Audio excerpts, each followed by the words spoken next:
امتيار بل में जो तख्फ में तोहीद ज़म बादल में जुड़ा बहाना में जुड़ा हुआ है, लांजा में जुड़ा लांजा में जुड़ा हुआ है।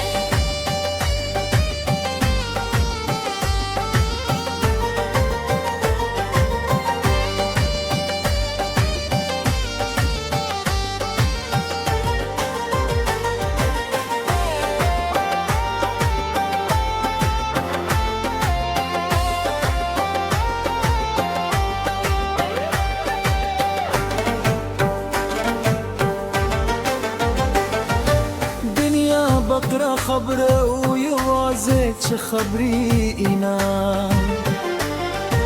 دل ديا دوم يساطران هيري تينا तो इखलत रापो ही खांदी नूर खंदल में जुड़ा हुआ तख्फ में पोहे रिज़म पागल में जुड़ा हुआ मायंगर बांधे जिम्तियार बल में जुड़ा हुआ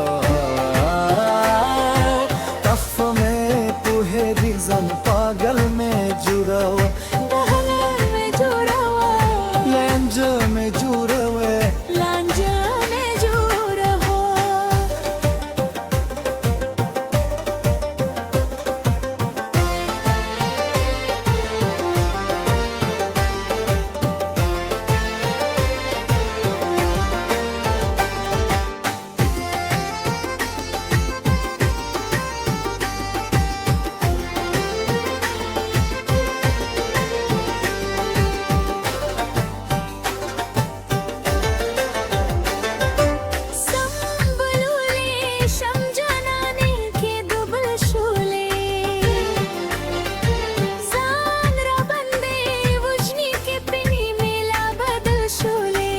रस्तिया खबर उक्र हर खपल में जुड़ा